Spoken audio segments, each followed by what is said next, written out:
Shalom, I'm Shani Tarragon, and welcome to the podcast Secrets of the Scroll, Hidden Messages of Megillat Esther by Matan Mizrahi, powered by the Walter Foundation.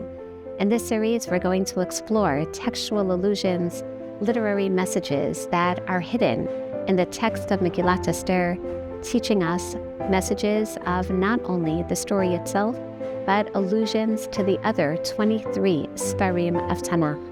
Please join me on this remarkable journey of learning through Tanakh through the eyes of Megillat Esther.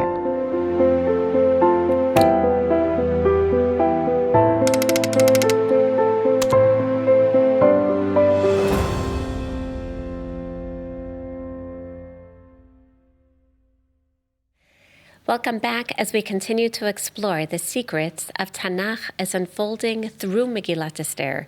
What is remarkable is that when we take a look at the intertextual approach that we've been employing until now, we recognize that allusions are not just about looking back at a story and being reminded in some vague manner of the story, but rather there are always textual basis for this, and also certainly thematic ideas that echo in our hearts and in our minds.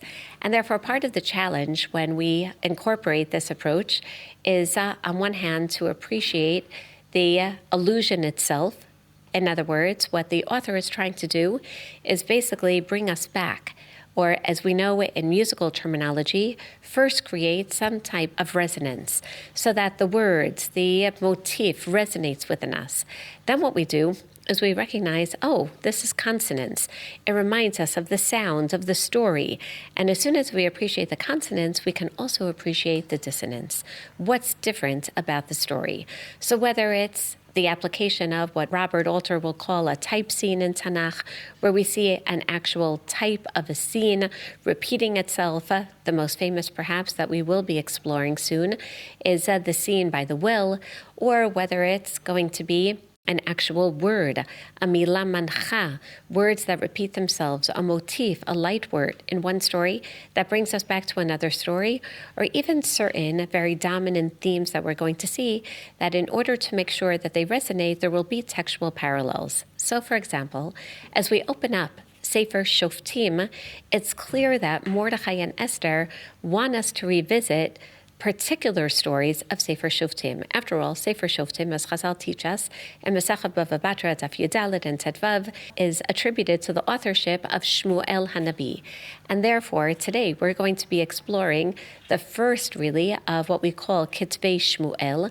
If Shmuel is the author of Sefer Shoftim, and Shmuel and Ruth, as we mentioned in our introduction, two of which are part of the canon of Nevi'im, and one, namely Sefer Ruth, which is part of the Ketuvim. So each one explored through a different light, but Shoftim and Shmuel also being very much parallel one to the other, Shmuel being written by none other than Shmuel Hanavi, or at least the first 16 chapters, basically telling us about the rise of Malchut. But during this same time, it's not as if he actually writes Sefer Shoftim significantly earlier, but rather he looks back at the time period before his own. He looks back at what we generally call the time of the localized leaders of Yisrael, otherwise known as Shoftim, both because they were military leaders, but also following military successes, they ended up judging and ideally restoring a certain level of peace to the locale. That being the case, when Shmuel looks at this time period, we see from the motif at the ends of Sefer Shoftim, Bayamim Ahem, Ein Melech B'Yisrael, Ish HaYashar Beinav Yaseh. Shmuel Hanavi describes this time period as one of anarchy in order to prepare us for the need and literally the people's request for monarchy. And through helping us appreciate the need for monarchy, we'll understand then both the Malchut of Shaul and the Malchut of David.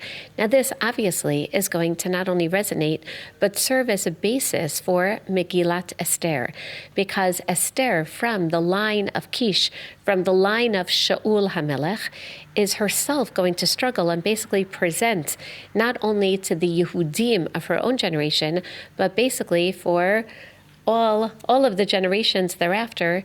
She wants to show the need for Malchut and the role of Ben-Yamin in Malchut, but at the same time, she knows exactly what we know, and that is that Shmuel Hanavi, who basically establishes and coronates Shaul from Ben-Yamin as king, is also the Navi who coronates David from Yehuda, who will establish the eternal Malchut. So you can imagine that Esther is going to struggle in a position of kingship with regard to her own genealogy of Ben-Yamin, of Shaul, but at the same time, recognizing that she has a role to play within perhaps Yehuda as well. So, albeit we're going to explore that in our podcast on Sefer Shmuel, let's now take a look at Shoftim, at this very famous work that spans through the eyes, literally the eyes of hindsight of Shmuel Hanavi, over 300 years, not just of anarchy, but of particular Shoftim, particular leaders who are going to rule in the different territories, which in itself is how Sefer Shoftim begins, recognizing the problems that existed after the national era of Sefer Yehoshua, wherein on one hand it seems by the end of Sefer Yehoshua that the land is conquered, the people have gone off on numerous national wars in order to conquer the southern and subsequently the Northern Alliance, albeit Sefer Shoftim begins by telling us all the different areas that had not yet been conquered. And part of the reason they had not yet been conquered is because the people didn't properly ally themselves one with the other. On one hand, Joshua wanted them to go off to their territories, to conquer their own homesteads, and also appreciate the specific resources that each one has in their particular nachala. But tribalization often comes at the cost of national identity. And that's exactly what happens at the beginning of Sefer Shoftim. We find that the era is going to be qualified by one of disunity.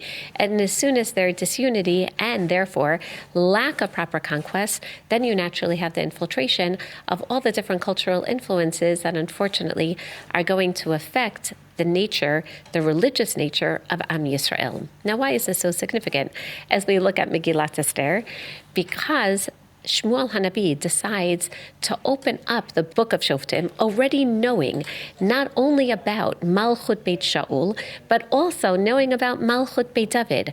And therefore, he tells us that this theme of the anticipation of the bracha, of the blessing of Yaakov Abinu to Yehuda, of Gur Aryeh Yehuda, of Yehuda who ultimately is going to be the leader amongst his brothers. He knows that Ad ki yavo Shilo v'lo yikatamim, that the Malchut of Yehuda is not going to arise suddenly. The Malchut of Yehuda is not going to become the first of the kings, but rather it's going to come through, as we know, through Shaul. Shmuel Hanavi, who already knows this as well, tells us that even when we would think that the time has come for Yehuda to step up to the plate of Malchut, again, we're going to see that he doesn't.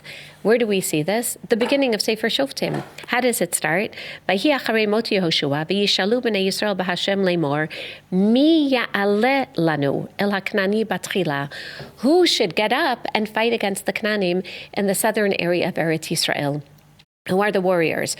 Who really should be the leaders? Mi ya'aleh. Who's going to rise first? And there's an allusion already that Shmuel is incorporating back to the bracha of Yaakov to Yehuda, mi teref b'ni alita. You're supposed to rise up. And therefore, we're a little surprised, but at the same time, not too surprised when we hear that the answer of Hashem is Yehuda Ya'aleh. Basically, we're surprised because Yehuda should have realized this on his own. Yehuda should have risen to Malchut. Hashem has to say, come on, Yehuda, you know that you have the capability. You're supposed to be the Melech. You're supposed to be the leader. So sure enough, Yehuda gets up and they help Shimon conquer the southern area of Eretz Yisrael.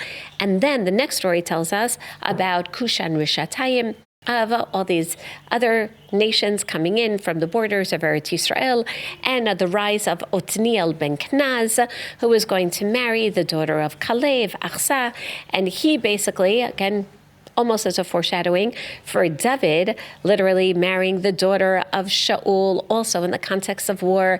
He is going to serve as the predecessor and almost the anticipated leader who really could begin by creating Malchut. But here is something remarkable. Once we find that Otniel ben Knaz does not become the king, but rather stays more or less a localized tribal leader, who's going to be the next one to step up to the plate? So what happens in Perek Gimel after the rise of Otniel ben Knaz, after Vatishkot Eretz Arba'im Shana Vayamot Otniel ben Knaz? Unfortunately, Malchut does not come now to be recognized, but rather, Vayosifu b'nei Yisrael lasot hara b'nei Hashem, Vayachazek Hashem et Eglon melech Moav al Yisrael, al kiyasu et hara b'nei Hashem. As opposed to the northern border of Kushan Rishatayim, all these external enemies coming in. After the north, now we hear from the eastern side. Now the king of Moab is going to come and harass Bnei Yisrael. Vayavdu Bnei Yisrael et Eglon melech Moab shmona esrei shana. Vayizaku Bnei Yisrael el Hashem. So here we already find the precedent for crying out, as we've mentioned numerous times in Megillat Esther. But why is this all the more significant? Because Vayakim Hashem lahem Moshiach et Ehud ben Gera ben Hayemini. After the failure of Yehuda, it's almost as if the Navi is already telling us, okay, once Yehuda doesn't step up to the plate, who should always come instead? And therefore the Ramban is going to posit that in the time of David, really Malchut should have started with Yehuda. Shmuel is very reluctant to begin kingship because he knows that it should start with Yehuda. Mi ya'aleh, Yehuda ya'aleh. But instead, again, we find Shaul, Ben-Yamin. So too, after Otniel ben Knaz from Yehuda, it's going to go, as we know, farther north now. The potential for Malchut is going to come from Ben-Yamin. And therefore, it's of course essential that we understand the story as a backdrop for Megillat Esther, especially the story of Ehud ben Gera, who is the leader from Ben-Yamin. But here's something very ironic. He is a Ben-Yamini. He is from Ben-Yamin, and yet ish iter yad yamino, and yet his right hand is lame. In other words, he's a lefty, which, as we know, is one of the other sub-themes of the Shoftim. They all seem to have some type of shortcoming. Otniel ben Knaz is a younger brother, and Ehud ben Gera is left-handed, and Shamgar ben Anat is all but an ox gourder, and Devorah is a woman, and then Gidon is from the poorest of the families, teaching us that these are not necessarily the suspected heroes of the story. But all the more so, you're from the right-handed tribe, basically Ben-Yamini, but in fact you're left-handed, which seems to be somewhat not only indicative, but indigenous to the tribe of Ben-Yamin, which will enable them to become some of the most skilled archers, as we see through the skills of Shaul and Yonatan, his son. But what is remarkable about the story? So quickly, to revisit the story, which will remind us so much of the story of Esther, and therefore it seems that Mordechai and Esther are writing with this famous story in the background. So just to remind everyone, we have this Ben-Yamini, and the Moabites are oppressing us, and he, in a very circumventive manner, is going to appear before the king as if he's giving him a gift. So Ehud ben Gera comes to Eglon melech Moab, and at the same time, he has hidden his double-edged sword as a lefty on, again, as we know, on his right-hand side. And after he comes to Eglon, basically to give him this gift, Vahi kasher kila lakriv et hamencha, vayishalach et ha'am nosei hamencha, he sends back the rest of his company, the rest of his entourage, v'hu shav min hapsilim asher et hagilgal, vayomer dvar seter li. He says, I have a secret to tell you. Dvar seter li elecha hamelech, vayomer has, vayetzu ma'alav kol ha'umdim alav. Here already Mordechai and Esther are also bringing this idea of not divulging everything before the king. What Ehud does is clearly conceal his own identity, conceal not only his sword, but conceal every aspect of his weapon, of his arsenal before the king. And Mordechai and Esther basically have this in their blood, and therefore Esther conceals herself and her weapons and her secret information and identity before the king. But this is also remarkable. What happens? And he says, I have a secret. So Eglon says everyone has to leave, and Ehud and Eglon are now alone. again, reminiscent, really, of how Esther wants us to bring us back to the story, basically, by telling us that she does the same thing. She asks for a private audience with Achashverosh and Haman. Ve'ehud ba'ela v'hu yoshev ba'aliyat ha'mikera asher lo levado. And while Eglon seems to be in a private residence, which most Parshanim understands as the restroom. And Ehud says, Dvar Elokim li'elacha vayokom me'al hakisei. And Eglon will get up, me'al hakisei. Here we find, again, very, very similar terminology in Megillat Esther. And I believe that Mordechai and Esther are consciously weaving this term, for example, at that pivotal moment when Esther has a private audience with Achashverosh and Haman at her second feast that she's invited just the two of them to. What happens then? She says, I have my special request when the king inquires of her, and that's when she basically points to Haman, Harahaze, he's the Tsar Va'oyev, he is the enemy. And what is the king's response? Vayakom HaMelech B'chamato. Here, Esther weaves the Eglon Ehud story, basically telling us, you know what's going to happen. Because by allowing these words to resonate, we remember there was another king. And maybe this is why we think of Achashverosh almost like an old King Cole, because Achashverosh is described in very similar ways to Eglon. And Eglon is described as an ish bari ma'od, as being very obese. That being the case, maybe that's why we picture Achashverosh that way. Maybe that's what Esther and Mordechai's intent really is, because just as Eglon then gets up from his chair, and that's going to be the moment of his fall, so too, Vayakom, you think they're rising, but actually what happens at the same time? When Achashverosh gets up, again, and he goes outside to his balcony, at that moment, Haman falls on Esther's bed. And at that moment of the fall of the Mitah, that basically is his downfall, because Achashverosh comes back in and sees Hagam Lechbosh. You're also going to come and conquer the queen in the home, in the palace, right in front of me. And sure enough, in the Ehud story, what happens when Vayakam me'al hakisei? Vayishlach Ehud et yad smolo, vayikach et hacherev me'al yerech yamino, vayitka'eha b'vitzno. He catches Eglon by surprise because he's a lefty. He's not suspecting that his sword, that double-edged sword, is going to be on his right side, and as such, Ehud takes the sword, and then we have a very descriptive, again, gradual death of the intestines of Eglon coming, and then Ehud running away. And the story doesn't end there, because we then have a major victory against all the Moabites that ensues, very similar to what happens after Perek Zayin and Megillat Esther, after that scene as well of Vayakom HaMelech B'chamato in Perek Zayin, Pasuk Zayin. That then is going to be the beginning of the war scene where the Persians are going to be defeated, all the Persian anti-Semites who come and rise against the Yehudim. So very significant that we have a revisitation of a Benjamite leader, and also the idea of Devar Seter, again, the same silence that's employed by Ehud is employed also by his descendant Esther. So we clearly see, again, the resonances of that story. I'd like to focus on two other stories in Sefer Shoftim that I believe Mordechai and Esther consciously revisit in order to teach us messages. Another one is definitely the Shimshon story.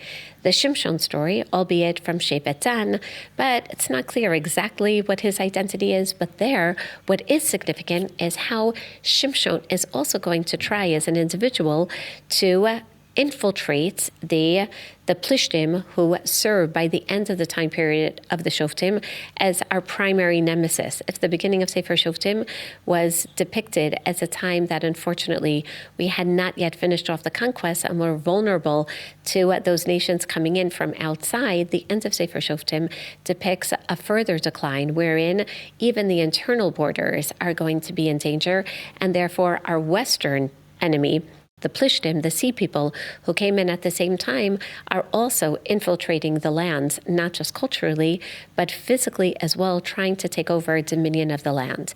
That being the case, when Shimshon is going to be heralded as literally a divinely appointed savior for Am Yisrael, coming from a miraculous birth of a barren woman, we hear not only that he's a Nazir, but what's his ruse?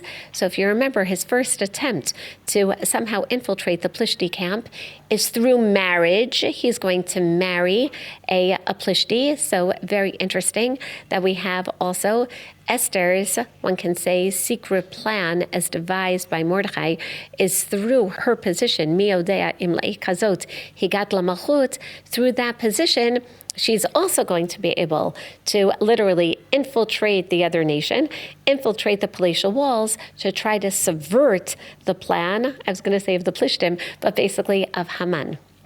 Of even Haman and Achashverosh. And how does Shimshon do this? Once he plans a marriage, so vayas mishteh. Of course, there's going to be a party. And at the party, that's where he's going to posit a riddle.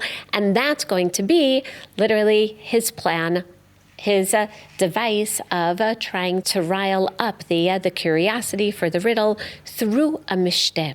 And it's not by chance, I think, then, that when Esther approaches Achashverosh and he asks of her, Ma she'elatech, ma bakashatech, ad chati hamalchut vatayas. What does she ask for? She wants specifically, again, a mishteh. She wants to bring him back to a mishteh scene. On one hand, the mishteh of Vashti, basically making sure that all the factors that could perhaps lead to the downfall of someone in power, like Vashti, and in her case, like Haman, are there, that the king will be drunk, the king will be thinking about women, the king will get very angry. That clearly is what's going on in the background of her mind, but again, writing it in such a way that we also have, again, this motif of a mishteh that we know from Shimshon as well. And the reason why I say particularly the Shimshon story, a mishteh, is not only because it's used as a device to serve as the downfall of the enemy, but also because Shimshon, and we know Shimshon and his, we'll say lust for women. How's that? Shimshon going after his woman with the moral irony, again has on one hand an unrestrained power, but also through that lust for women, which certainly comes up also in Megillat Esther.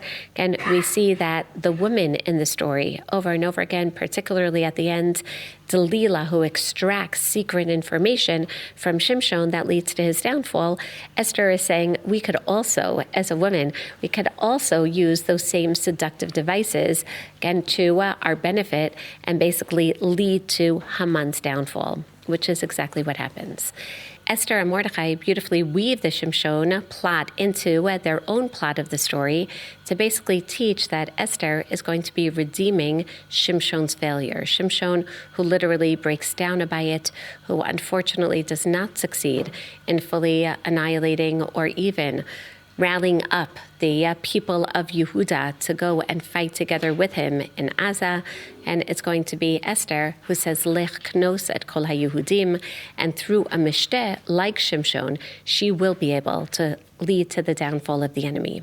This brings us now to the final scenes of Sefer Shoftim, wherein Shmuel clearly highlights the problems of anarchy that are going to be depicted through three stories, each one of which ends with the famous motif of Ein Melech b'Yisrael, Ish hayashar beinav yaseh. In those days, there's no king. Everyone does whatever they want because, in fact, without monarchy, there is going to be a state of anarchy, lack of leadership. What are these three stories? We begin with Pesel Micha, which literally shows us the distortion of Avodat Hashem. So we have a story of Avodah Zarah, followed by a horrific story, a Pilegesh Begivah, of adultery, followed by a story of a civil war of Shvichut Damim. Clearly, these three cardinal sins are just depictive of a social corruption that Shmuel Hanavi already wants to tell us serves as the backdrop for why there is a need for Malchut. And particularly then, Malchut that, as we know, in Sefer Shmuel will begin through Ben-Yamin and ultimately ends in the hands of David and Yehuda. But why is this so significant? We won't necessarily explore the story of Pesel Micha right now, of Avodah Zarah, but the story of Pilegesh Begivah, one of the most horrific, notorious stories in all of Tanakh, again, wherein a woman from Beit Lechem is a Pilegesh. Clearly, Mordechai and Esther are telling us about the stories of the Pilagshim, the Harem, the abuse. And this in itself is a commentary on Shmuel's Sefer Shoftim. It's one thing when a woman, Bati Lakach Esther, when a woman is abducted from her home and is brought to this harem and barely survives. Literally, they're given only tamrukim, and they're not provided for with any significant food or nourishment. Most of these tens and thousands of women are going to die in waiting even. And as we know, they're 12 months of literally being embalmed while alive to appear before the king while they're being malnourished. Esther is saying, but wait a second. As soon as we hear about a story of Pilagshim, we're not just brought back to the royal harems of the kings of Yehuda and Yisrael. We're brought back to that notorious story of Pilegesh Begivah. And the reason why is because, again, we find that there's a woman who is taken without her choice, basically because of her poor status in society. She's a Pilegesh who is not going to be provided for by a man from Ephraim. And Esther is saying, that's me again. Also a story here. And where does the story of her abuse, of the story of the Pilegesh's abuse take place? In Giv'ah, in Ben-Yamin. Esther wants to say, now it's time. Not just for, again, women's rights, but this is a depiction of society.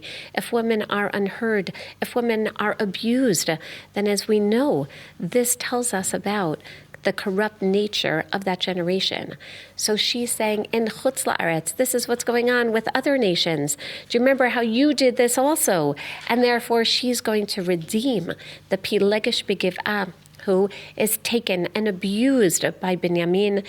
She, a Benjamite, is going to be elevated from literally the king's harem to become the queen, and is going to use that in the reverse method of the Ish from Ephraim, the man from Ephraim who then, after dismembering her body, sending off her body parts to all of the Shvatim of Yisrael, calls upon the tribes basically to come out and fight against Ben-Yamin. This time, Esther says, no, Ben-Yamin is going to call to all the others, all the Yehudim, lech knos et kol ha-Yehudim, and employing the same method. We're going to gather together, not to fight against Ben-Yamin, a woman from Ben-Yamin who literally could have been a Pilegesh, but now she's a Malka instead of a concubine.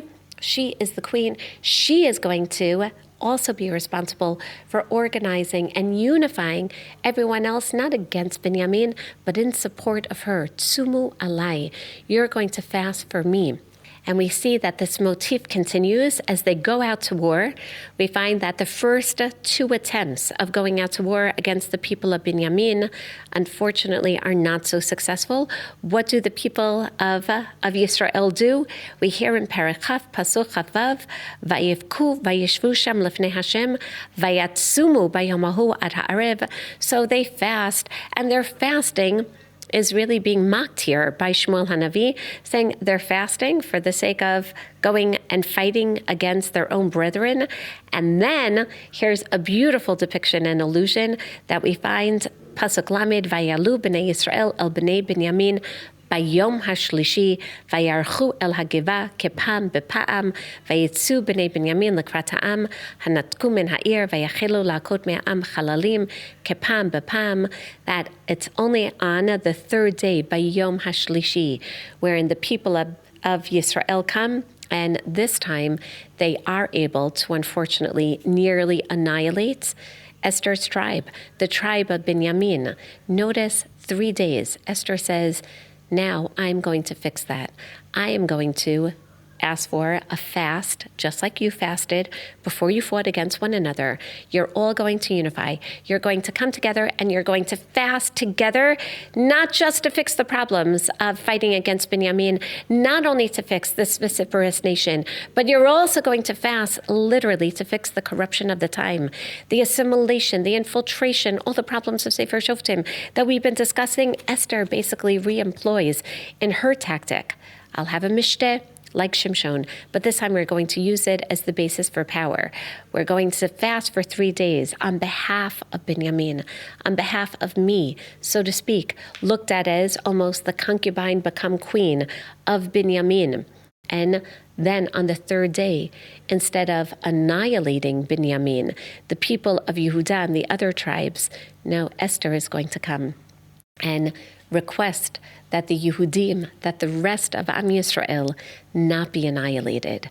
Wow, what a remarkable redemption. What a remarkable tikkun we find that Esther is going to be writing. And perhaps this is also going to serve as a commentary for the very end, because the very few male survivors of Ben-Yamin, the people then regret and they say it was God's fault. Again, how could God let this happen? What are we going to do for all those who still survive? And again, the Navi tells us that they were so frum, so to speak, they had made an oath that they're not going to give their daughter, so they go and they kill more people from Yavesh Gilad. And the people also, we hear that they cry and they scream. And then they finally decide, with a lot of terminology, by the way, that's also we find incorporated in Megillat Esther. Just to give you an example, in a Parachafala Pasuk Yud Bet, they vayimseu miyoshvei Yavesh Gilad 400 na'ara betula asher lo yada ish lemishkav zachar vayaviu otam el machaneh Shilo asher be'eretz Canaan. So again, we find, just like in Megillat Esther, it's almost as if Mordechai and Esther are writing this to tell us, do you remember how they try to almost repair the problem of annihilating Ben-Yamin with bringing more Nashim Betulot by killing out people of Yavesh Gilad so that the young daughters would be able to marry the people of Ben-Yamin, solving murder with more murder. So that's how she begins Megillat Esther as well.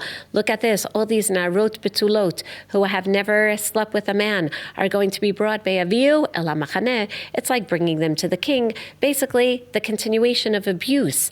And the greatest form of abuse we find really at the end of Sefer Shoftim. The very end tells us that the people said, still, there are some survivors of Ben-Yamin that still don't have women. How are we going to make sure that this tribe continues? And they tell the people of Ben-Yamin, okay, this is the plan. You're going to come to Shiloh and you're going to hide out in the vineyards. Uri'item v'hinei im yetzu benot Shiloh lachu b'mecholot v'yatatem min hakramim v'chataftem lachem ish ishto mibnot Shiloh v'halachtem eretz Ben-Yamin. You're going to literally abduct these women, just take them.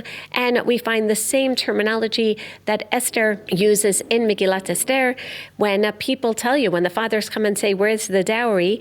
Ki lo lakachnu ish ishto b'milchama, ki lo atem netatam lehem ka'et shamu.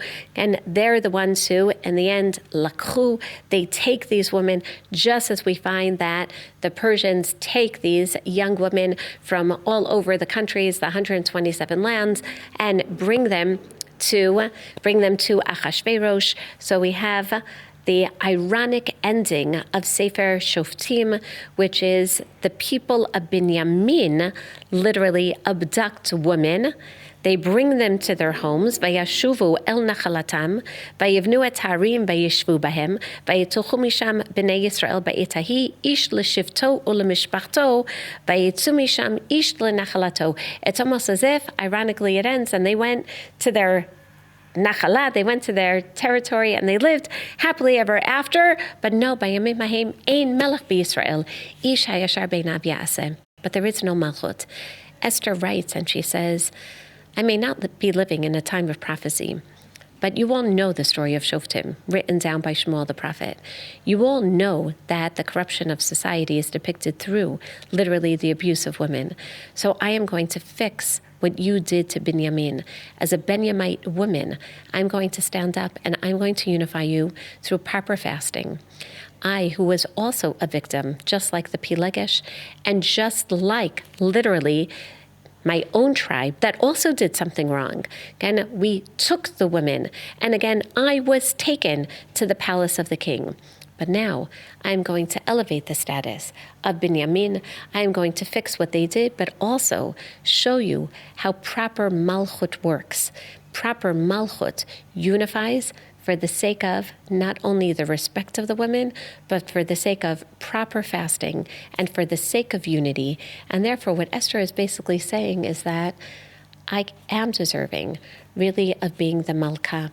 And this, as we know, is not her arrogance, chas v'shalom, but rather Mordechai telling her, Mi odea, im la'ed kazot higat lamalchut. This is your opportunity for malchut. This is your opportunity to fix the problems that Shmuel Hanavi was writing about before malchut Shaul, and certainly before malchut Beit David. And now, Esther HaMalka, you can teach people what malchut is about, what proper leadership is about, even when we're living without prophecy. Even when we're living outside of Eretz Yisrael, you can show what proper respect for one another, what proper respect in society is all about through treatment of women. You can show how, in fact, we can become united and thereby fix, literally, the commentary and the problems of the time period pre-Malchut Shaul, pre-Malchut Beit David, which certainly is the proper prelude before we continue learning the allusions in Megillat Esther to Sefer Shmuel, which perhaps is going to be the most replete with allusions to what the ideal leadership is all about. Stay tuned. Looking forward. Thank you for joining us for Secrets of the Scroll with Rabbanit Shani Targin. This series is presented by Matan and World Mizrahi and powered by Walder Foundation. We hope today's conversation inspired you, sparked new ideas, and deepened your connection to the text and its meaning. If you enjoyed this episode, please take a moment to like the video, subscribe to the channel, and share it with your friends or family who would appreciate these conversations. Your support helps us continue bringing thoughtful, meaningful Torah to the wider audience. We look forward to learning together again soon. See you in the next episode of Secrets of the Scroll with Rabbanit Shani Targin.